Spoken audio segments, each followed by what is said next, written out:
Hi అండి. నమస్తే. నేను మీ వాణిని. Welcome to Vani kitchen. ఈరోజు మన రెసిపీ వచ్చేసరికి రవ్వ దోస అండి. చాలా మందికి రవ్వ దోస ప్రిపేర్ చేసేటప్పుడు దోస అనేది విరిగిపోతూ ఉంటుంది. సరిగ్గా దోస రాదండి.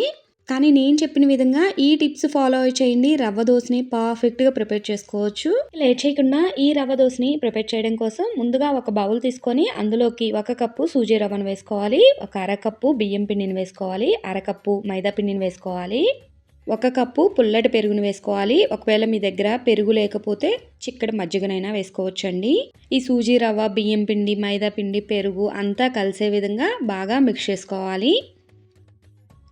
ఇలా బాగా కలిపిన తర్వాత ఇందులోకి 3.5 కప్పులు వాటర్ని వేసుకోవాలండి. ఇలా వాటర్ వేసుకున్న తర్వాత ఈ పిండి అంతా ఉండలేమి కట్టకుండా బాగా మిక్స్ చేసుకోవాలి. ఇలా పిండి మొత్తాన్ని బాగా కలిపిన తర్వాత ఇందులోకి సన్నగా తరిగిన ఆనియన్స్, చిన్నగా కట్ చేసుకున్న పచ్చిమిర్చి, కరివేపాకును కూడా సన్నగా కట్ చేసుకొని వేసుకోవాలి. రుచికి సరిపడినంత ఉప్పు, ఒక అర స్పూన్ జీలకర్ర వేసుకొని ఈ ఆనియన్, పచ్చిమిర్చి అంతా కలిసే విధంగా బాగా మిక్స్ చేసుకోవాలి.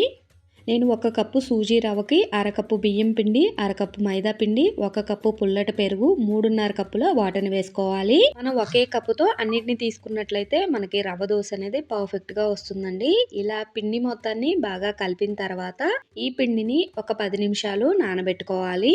10 మినిట్స్ తర్వాత ఈ పిండి అంతా చక్కగా నానిపోయి ఉంటుందండి.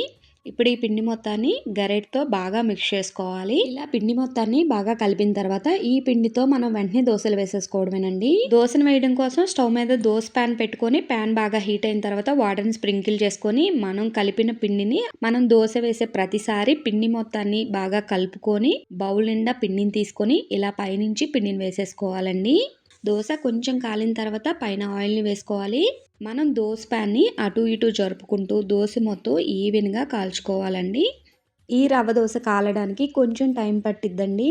ఈ దోశ సరిగ్గా కాలకుండా మనం దోశను తీసుకున్నట్లయితే దోశ అనేది విరిగిపోతుందండి. ఈ దోశ బాగా కాలితేనే ఈ దోశ విరగకుండా పర్ఫెక్ట్గా వస్తుంది. ప్యాన్ని అటు ఇటు జరుపుకుంటూ దోశని ఈవెన్గా కాల్చుకోవాలి. ఇలా ఒకవైపు కాలిన తర్వాత రెండో వైపుకి టర్న్ చేసుకొని పక్కకు తీసేసుకోవాలి. మిగిలిన దోశలను కూడా ఈ విధంగానే ప్రిపేర్ చేసేసుకోవాలండి. మనం రెండోసారి దోశ వేసేటప్పుడు కూడా పిండి మొత్తాన్ని బాగా మిక్స్ చేసుకొని దోశని వేసుకోవాలి. రెండో వైపు తిప్పిన తర్వాత ఇంకొక 2 నిమిషాలు దోశని బాగా కాలనిచ్చే దోశని తీసేసుకోవాలండి. ఈ విధంగా రవ్వ దోశని ప్రిపేర్ చేయండి. అస్సలు విరిగిపోకుండా క్రిస్పీగా చాలా టేస్టీగా కుదురుతుంది. మనం మార్నింగ్ బ్రేక్ఫాస్ట్లోకి ఏం చేయాలో తోచినప్పుడు 15 నిమిషాల్లో మనం ఈ దోశని ప్రిపేర్ చేసుకోవచ్చండి. ఇలా ప్రిపేర్ చేసిన రవ్వ దోశల్ని ఒక సర్వింగ్ ప్లేట్లో తీసుకొని పల్లీ చట్నీ కాంబినేషన్తో తిన్నామంటే చాలా అంటే చాలా బాగుంటుందండి. తప్పకుండా మీరు కూడా ఈ రవ్వ దోశ రెసిపీని ట్రై చేసి మీకు ఎలా వచ్చిందో కామెంట్ చేయండి.